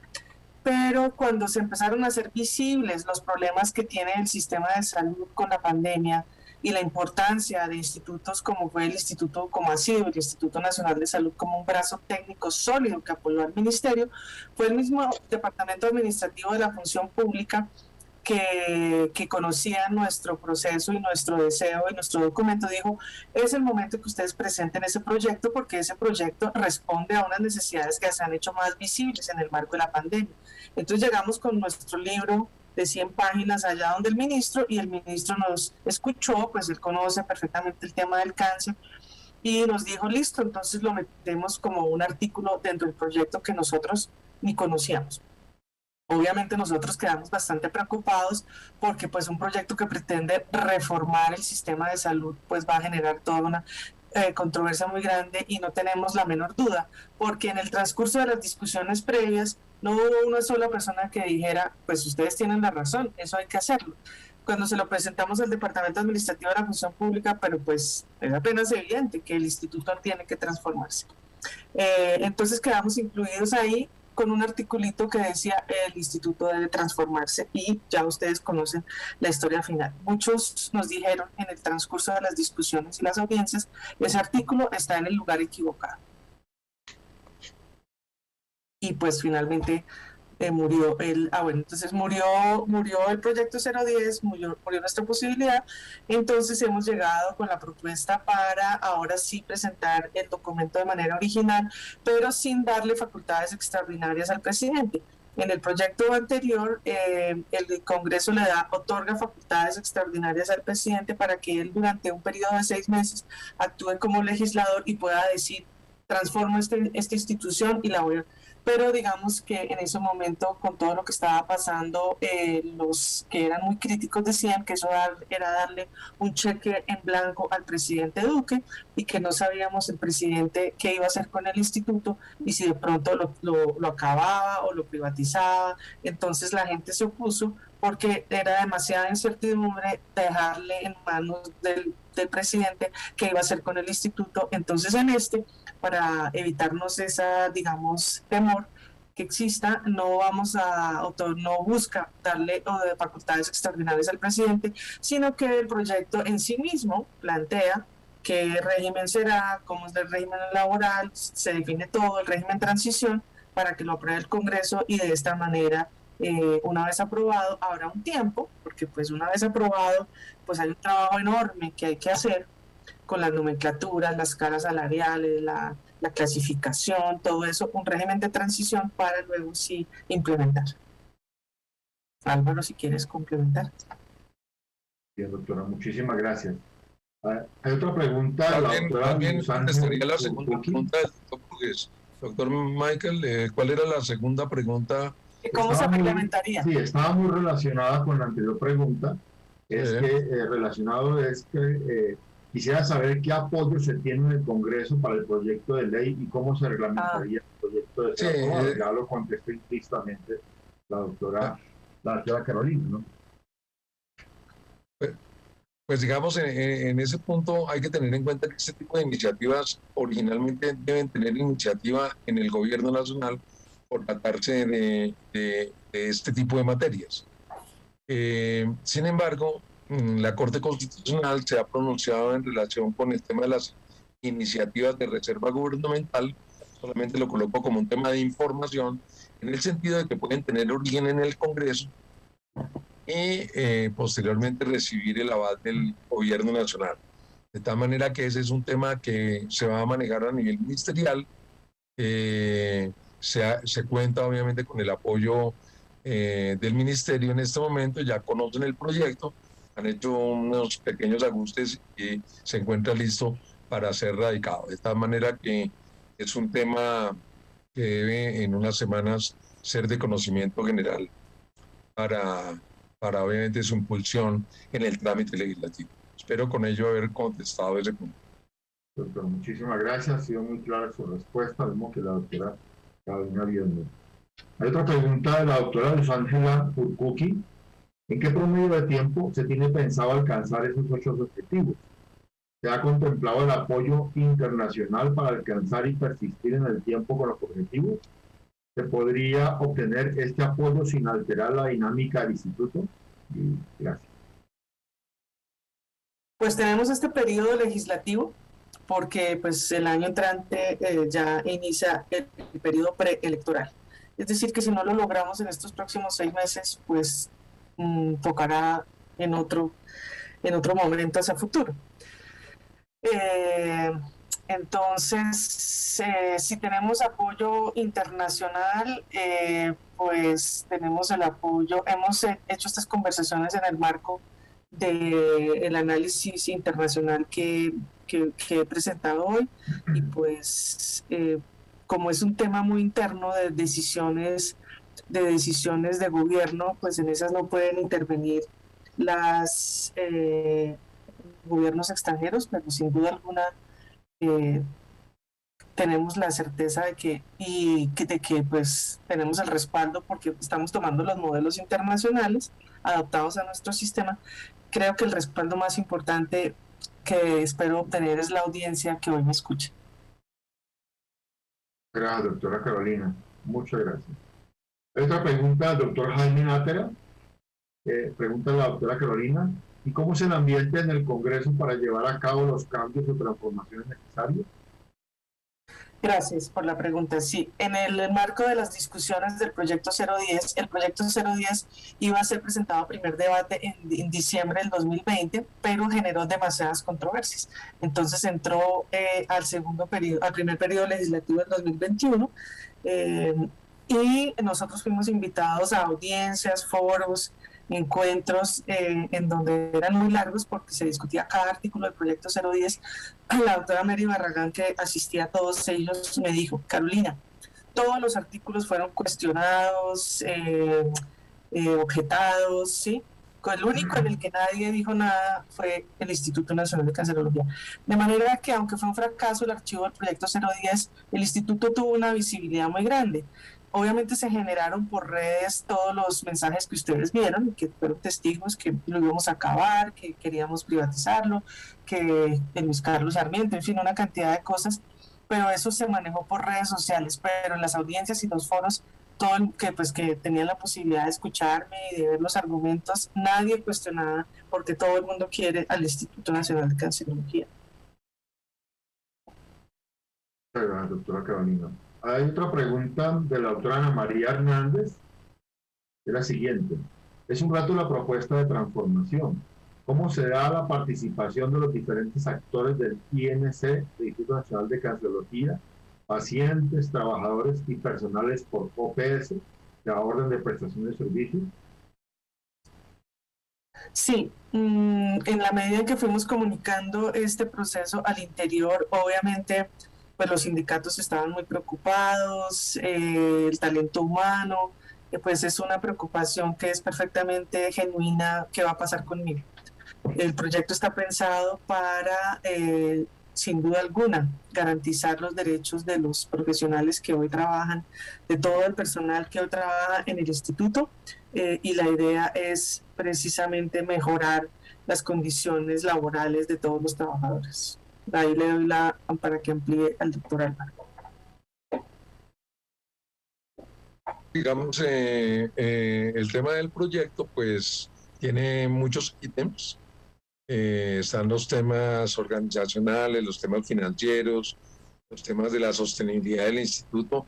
No olvidemos que este tipo de proyectos siempre tienen la voz de todas maneras del Ministerio de Hacienda, de tal manera que el Ministerio de Hacienda, el Ministerio de Salud deben darle en la práctica su aval, su respaldo, obviamente, para que se vayan tramitando sin ninguna dificultad en el ministerio, pero desde un inicio, cuando se planteó el tema del artículo en el proyecto Ley 010, se hicieron reuniones muy importantes, varias reuniones de contacto con la dirección a nivel interno y a nivel externo, como lo mencionaba la doctora Carolina, pero todo el nivel interno y toda la parte directiva, toda la parte, los trabajadores, los contratistas tuvieron la oportunidad, obviamente, de manifestarse en relación con todos los aspectos del proyecto.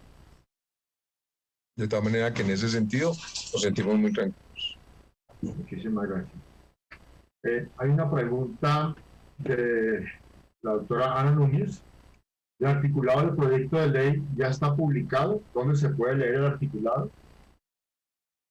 El articulado del proyecto de ley está siendo sometido a revisión. El ministro nos pidió el favor de, antes de hacerlo público y antes obviamente de presentarlo a los congresistas, que fuera discutido a nivel interno con los parte técnica del Ministerio de Salud. El Ministerio de Salud en la primera lectura pues estaban un poco preocupados por el tema de la, digamos, posible duplicidad de funciones. Nosotros entonces acogimos su preocupación y estamos haciendo los ajustes para que esté acorde con las expectativas que tiene el Ministerio respecto del Instituto Nacional de Cancerología, y por eso, bueno, también la función pública nos ha pedido algunas aclaraciones para que el Ministerio de Hacienda, porque esto tiene que pasar por Ministerio de Hacienda, Ministerio de Salud, Ministerio de Ciencia y Tecnología y Ministerio de Educación, que tienen que dar su aval. Entonces tiene que quedar muy claro todos esos puntos, pero en pocos días estará a la luz pública. Hay un sinnúmero de preguntas muy interesantes todas y las respuestas han sido muy precisas por parte de ustedes. Hay otra siguiente pregunta del doctor José Guido. Dice, buenas noches. ¿La transformación implicaría la dependencia del Ministerio de Educación en la formación académica, del Ministerio de Salud en asistencia y asesoría? ¿De quién dependería? ¿Cómo funcionarían los convenios en formación de residentes de primera y segunda especialidad? Precisamente esta propuesta es bastante revolucionaria, porque ¿cómo es posible que un centro de investigación en cáncer esté fuera del Sistema Nacional de Ciencia, Tecnología e Innovación recién fundada? Nuestra propuesta antes de que saliera el ministerio era que si existiese un ecosistema público, un ecosistema de institutos públicos que fortaleciera al Ministerio de Ciencia y Tecnología, porque los institutos públicos que tienen grandes diferencias, está el Instituto Humboldt, la Grasavia, unos institutos muy interesantes que tuvimos la posibilidad de conocer, con los mismos problemas que tiene el Instituto de Cancerología, en esas reuniones catárticas en donde nos fuimos conociendo los unos a los otros. La idea era ese ecosistema científico. El Ministerio de Ciencia y Tecnología, en la nueva mirada de lo de lo que debe ser un Estado, ¿cierto? Y el desarrollo de la tecnología para la solución de problemas específicos de la sociedad debe tener en cuenta estos centros especializados, que los tienen como olvidados, y los tienen como olvidados por ese modelo que predominó en los años 80-90, en donde se suponía que eran burocráticos, ineficientes, corruptos, todos esos calificativos que ya no se consideran. Entonces la idea es que y sería ideal que los hospitales hicieran parte del sistema de ciencia, tecnología e innovación, que en este momento no lo son.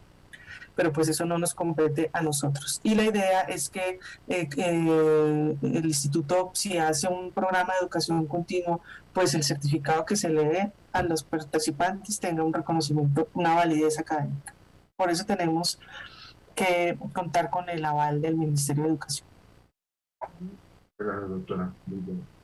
Hay una pregunta de la doctora Patricia Serrano. Dice, ¿cómo ven el Instituto Nacional de Cancerología frente al Instituto de Cáncer Carlos Ardila Lule? Siempre lo hemos dicho. Nosotros publicamos un libro que ustedes todos lo deben conocer, el modelo de atención al paciente con cáncer.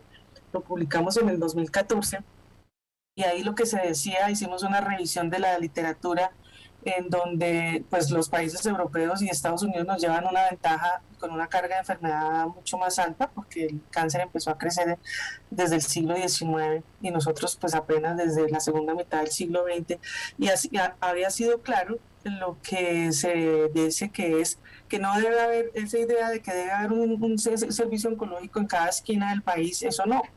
Sí, en Estados Unidos el paciente con cáncer, de acuerdo con el tipo de patología, debe desplazarse al lugar en donde está el mayor volumen, la mayor experticia, la inversión de la infraestructura adecuada para ese tipo de patología, y la familia se queda en el hotel y recibe el tratamiento. Es decir, que lo que dice además el Reino Unido, el diagnóstico y el cuidado paliativo deben estar descentralizados, es decir, el diagnóstico no se debe hacer en los centros de tratamiento, sino en la periferia, pero la cirugía, radioterapia y tratamientos sistémicos deben estar centralizados en donde haya la posibilidad de atención multidisciplinaria, atención, trabajo colaborativo entre las diferentes especialidades. Entonces, tener un centro integral de tratamiento como es el de Luis Carlos Sarmiento, pues responde a lo que el mundo entero ha demostrado es lo que es eficiente, es lo que es eficiente y lo que debería ser. Y según eso, debería haber un centro de esos por cada 3 millones de habitantes, centralizados, con volumen, con experticia, unos más especializados en unos aspectos que otros. Incluso en la experiencia en Holanda tiene un sistema de salud parecido al nuestro, la prestación es privada y el aseguramiento es un solo asegurador estatal. Allá fueron los mismos oncólogos, porque pues yo lo escuché de primera mano. Yo les dije, ¿cómo hicieron ustedes para reducir el número de centros oncológicos? Porque antes tenían más y ellos mismos resolvieron que deberían ser menos para que los pacientes llegaran a esos sitios de acuerdo con su patología y mejoraran la supervivencia de los desenlaces clínicos. Y ellos dijeron, es que nosotros no esperamos que sea el gobierno el que tome las decisiones. Aquí en Holanda somos nosotros, los especialistas en oncología, que decimos no puede estar la atención fragmentada y por todas partes, sino que debemos nosotros mismos promover que haya una mayor integralidad. Entonces, para nosotros es el deber ser. ¿Sí? Lo único que nos produce un poquito de tristeza es que eso ponga en peligro la entidad pública por excelencia del Estado colombiano, en donde sin duda alguna es una riqueza, con todo lo que hemos hablado del valor público, tener una entidad que es de todos los colombianos.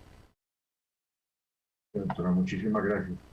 Hay otra pregunta del doctor Ramón Horacio Clavijo, y dice lo siguiente: dentro del proyecto de ley que se piensa radicar, ¿en qué capítulo se considera la Asociación de Exalumnos del Instituto Nacional de Cancerología?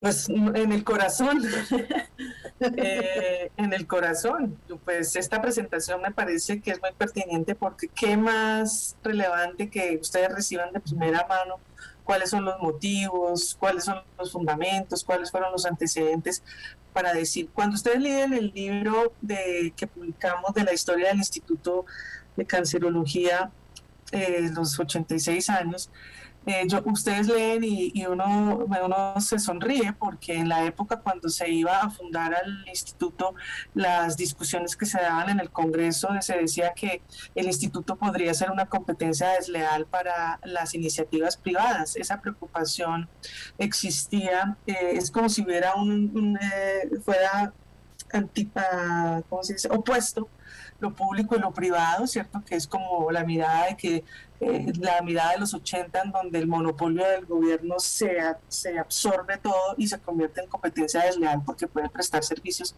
a un precio inferior y impide la competencia, ¿sí? Esa imagen del Estado que impide la competencia, eso ya está superado. Yo les invito a que se lean a Mariana Mazzucato, que ahora está de moda, en donde dicen, no, es que el valor público es otra cosa, y son las entidades del Estado las que ayudan a que las sociedades públicas y las entidades públicas y privadas aporten al bienestar.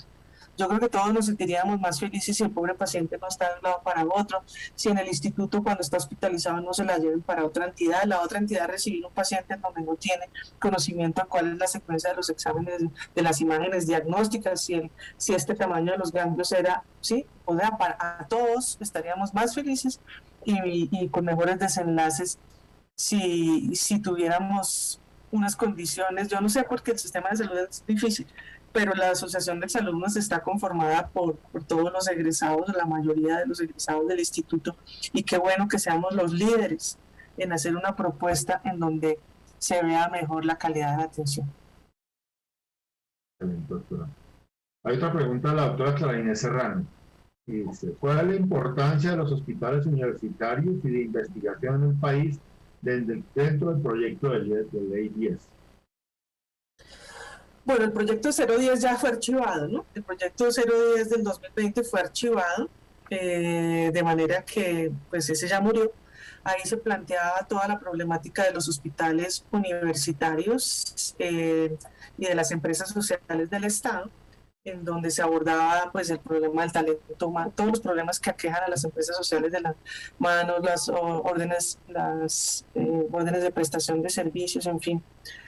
Pero digamos que el Instituto de Cancerología tiene la característica que hasta el momento es el único hospital público especializado en cáncer, entonces ese le hace una diferenciación grande. En Estados Unidos hay 15 institutos nacionales de salud, el de diabetes, cada uno tiene una especialidad, y está entre ellos el Instituto Nacional de Cáncer, hace parte de la red de institutos nacionales de salud. Sería muy interesante que esos hospitales pues comenzaron a tener una posición muy interesante cuando generan conocimiento, ¿sí? Cuando se hace investigación, es decir, que la discusión sobre los hospitales como empresas sociales del Estado sobrepasa nuestra propuesta en este momento. Gracias, doctora. Doctora, hay una pregunta del doctor José Caicedo y tiene una connotación muy importante. Dice, excelente presentación y es clara la necesidad de esa transformación. ¿Cómo se puede apoyar esta idea desde la sociedad civil? Gracias por la pregunta.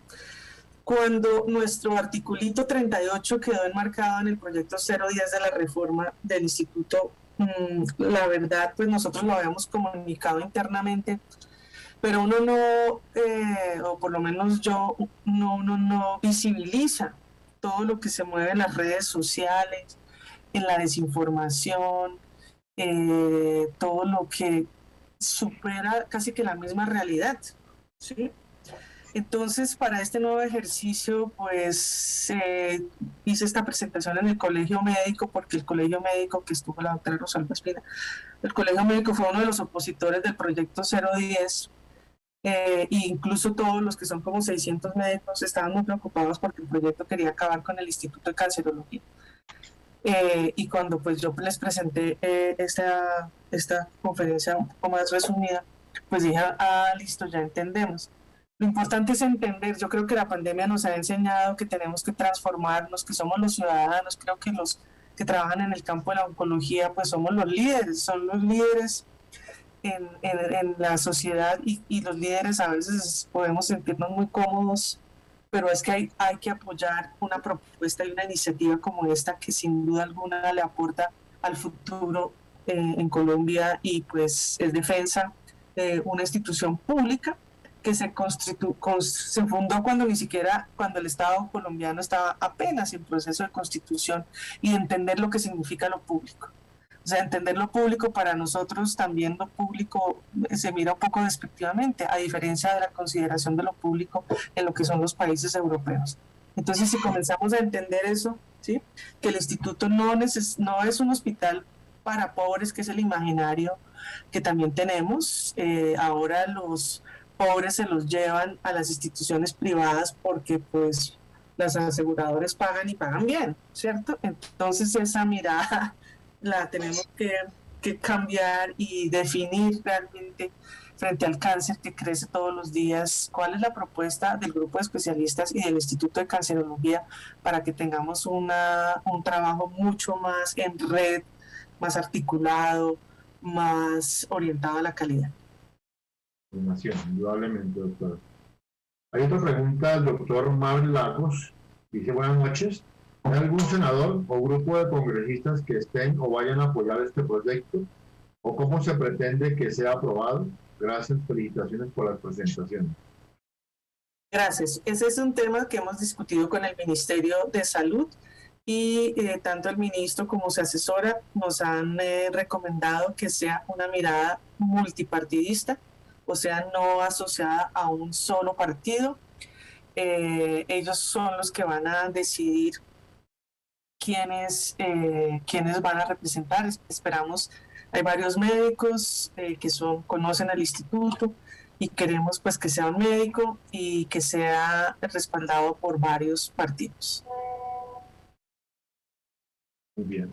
Hay otra pregunta de un grupo de miembros de las historias clínicas del INC. Pregunta: ¿es posible que con la nueva figura dejemos de ser empleados públicos los que trabajamos en el instituto? Alvarito, esa escucha.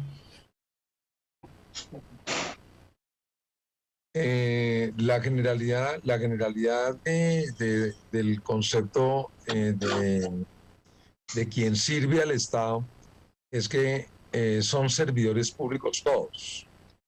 Entonces, hay varias categorías de servidores públicos en el Estado. Están los empleados públicos, que tienen una relación legal y reglamentaria con el Estado, pero hay otros tipos de vincularse, como en alguna oportunidad ya hace unos momentos he explicado.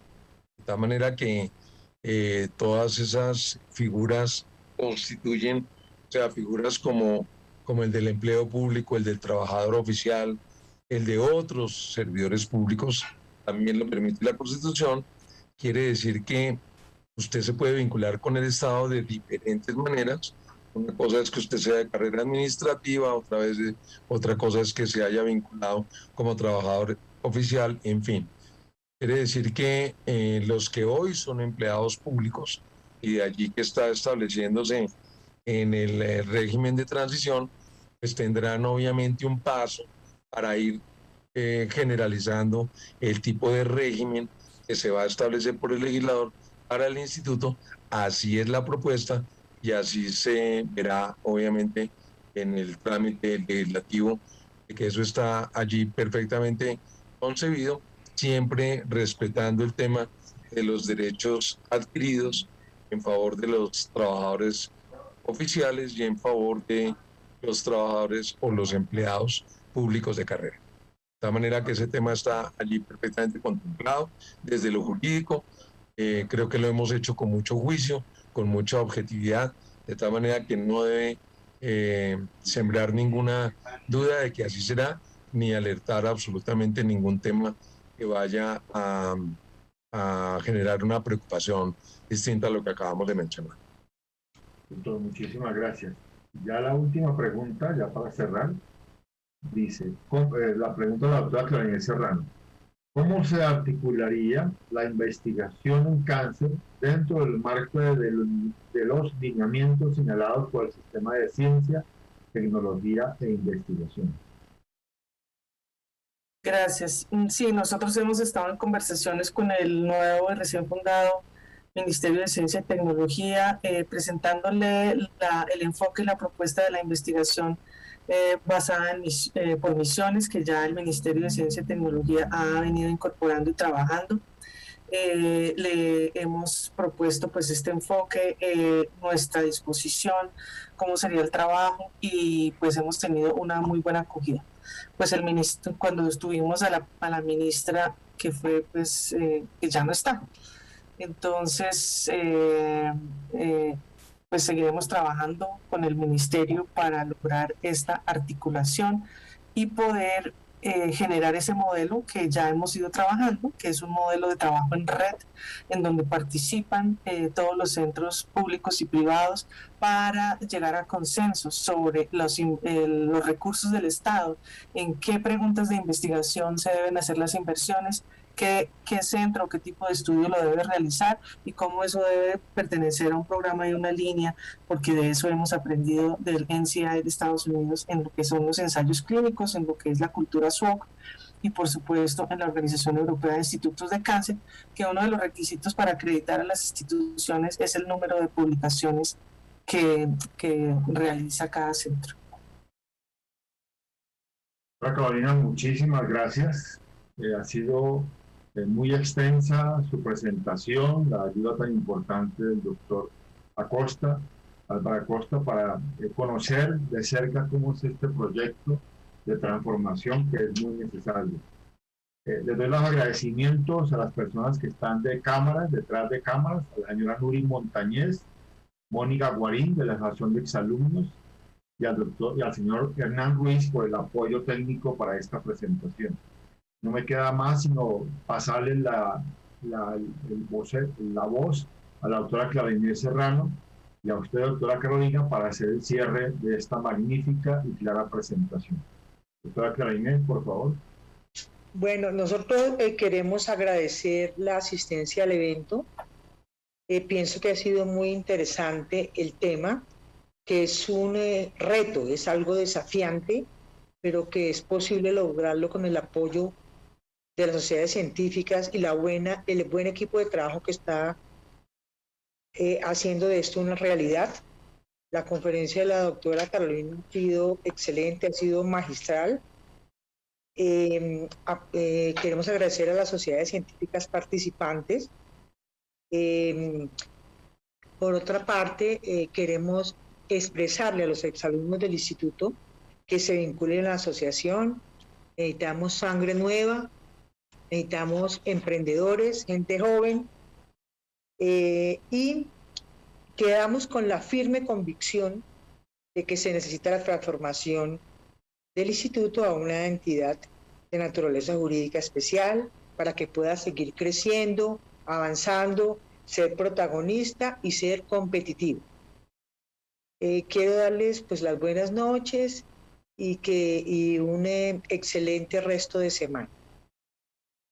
Muchas gracias, doctora Clara Inés. Muchísimas gracias, doctora Clara Inés. Muy amable, gracias por la invitación y a todos los presentes. Habernos escuchado al doctor Michael Faisal, muchísimas gracias igualmente.